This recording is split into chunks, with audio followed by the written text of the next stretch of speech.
Assalamualaikum warahmatullahi wabarakatuh. Halo rekan-rekan semua. Kami dari kelompok 6 yang terdiri atas saya sendiri, Desi Sintia Putri Ayuning Tias, kemudian rekan saya Novita Cindy Rohmadani dan juga Fazira Ayu Chandri Olkaviani. Di sini kami akan mengupas materi pengantar akuntansi forensik terkait dengan data mining, teknik investigasi akuntansi forensik dengan alat bantu komputer.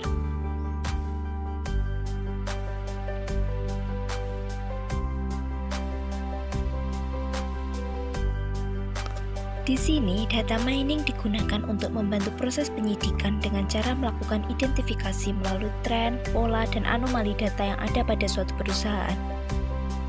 Data mining ini menggunakan software, karena pada era sekarang ini masyarakat modern menyimpan sebagian besar data mereka secara digital melalui sistem komputer.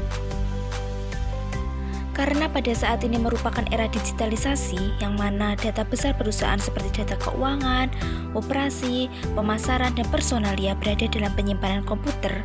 Oleh karenanya, dalam proses penyidikan kecurangan pun saat ini dengan menggunakan komputer untuk mendeteksi apakah ada tindak kecurangan pada suatu perusahaan.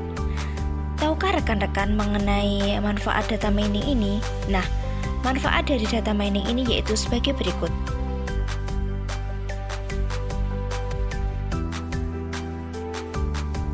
Data mining ini hanya merupakan bagian kecil yang dilakukan penyidik dalam proses investigasi.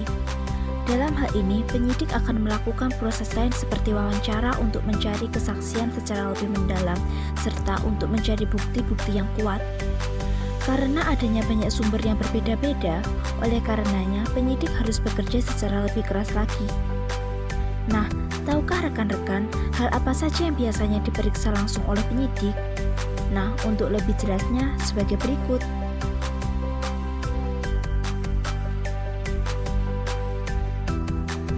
Selanjutnya yaitu pembersihan data.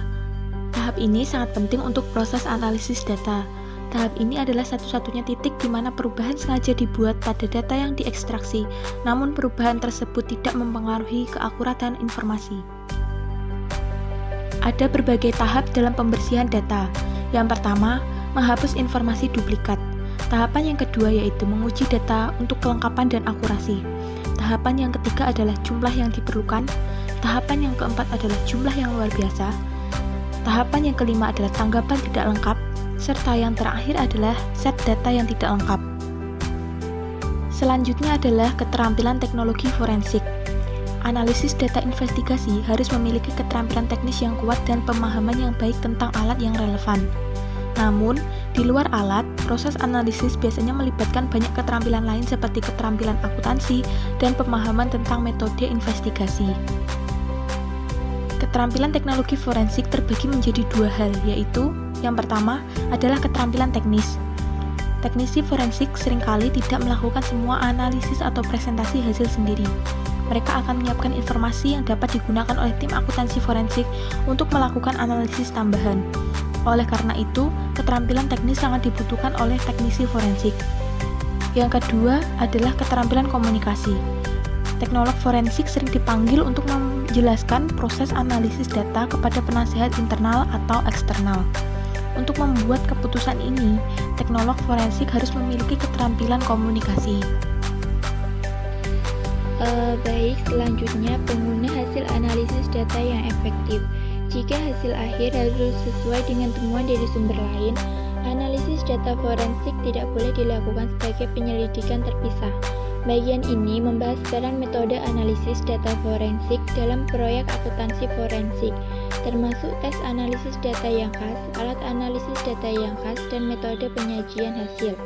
Kemudian memeriksa file master vendor dan sejarah pembayaran ada 3. Yang pertama, identifikasi vendor dengan alamat dan nama berbeda. Yang kedua, identifikasi vendor dengan nama yang sama alamat berbeda. Yang ketiga, bandingkan daftar induk vendor dengan database alamat beresiko tinggi.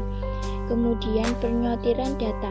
Meskipun kemampuan untuk menyortir data investigasi biasa saja, ini juga penting untuk tujuan proyek, terutama ketika jutaan pesan email atau halaman dokumen file harus ditinjau.